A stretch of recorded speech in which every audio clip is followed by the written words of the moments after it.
Queremos paz, pero paz con soberanía, paz con igualdad, paz con libertad.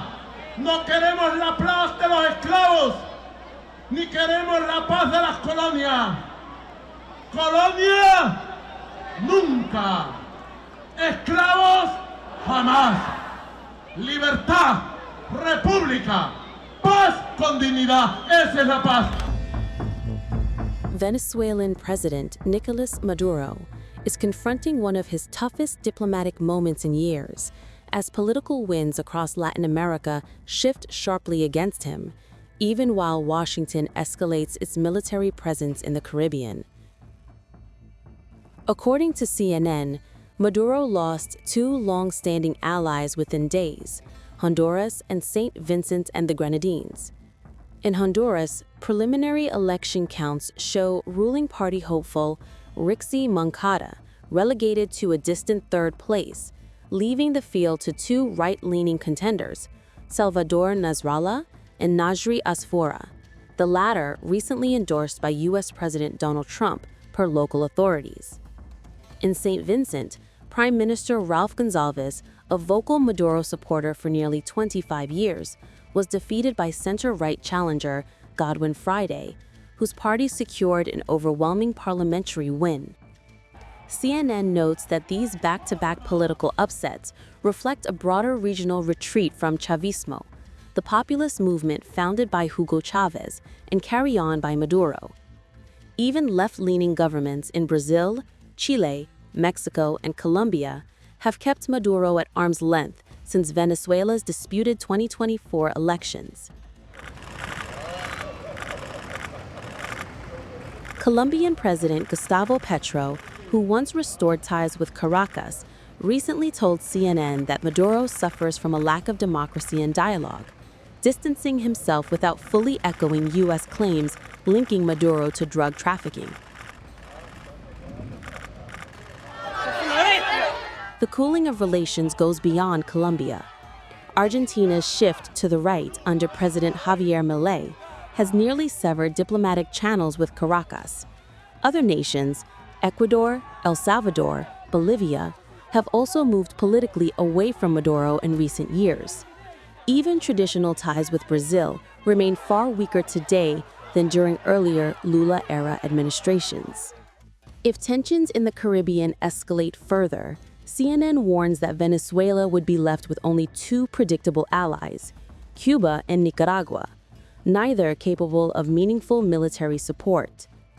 Cuba's Foreign Minister Bruno Rodriguez reaffirmed Havana's full support for Maduro, but refused to say whether Cuba would intervene militarily, calling such questions hypothetical.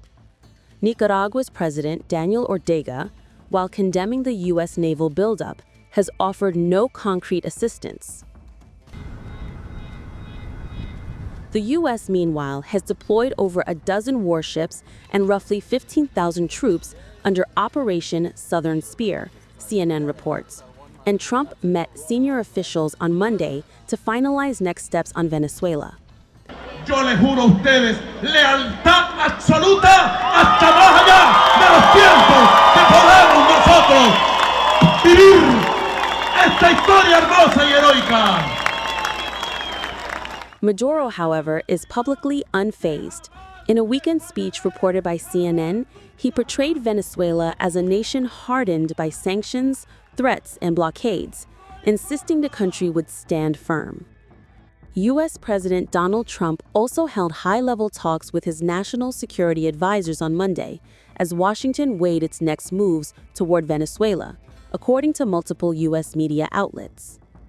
Reports from the Oval Office said the meeting brought together Defense Secretary Pete Hegseth, Joint Chiefs Chairman Jen Psaki, Secretary of State Marco Rubio, and other senior officials. The White House did not issue a readout clarifying the outcome of the discussions. The talks came as the U.S. expanded its military footprint across the Caribbean. Analysts told Al Jazeera the buildup signaled possible planning for ground operations. Trump had earlier warned that U.S. action on criminal networks in Venezuela could start soon. Last week, Washington also designated El Cartel de los Soles as a foreign terrorist group. Critics quoted by CNN said the label exaggerated a loose system of corruption. On Saturday, Trump declared that Venezuelan airspace should be treated as fully closed.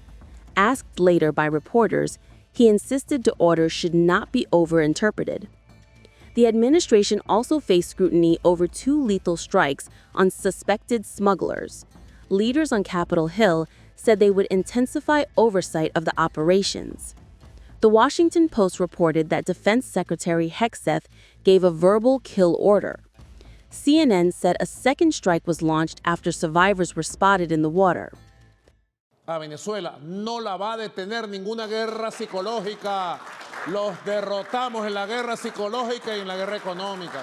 Venezuela lo que va es pa'lante.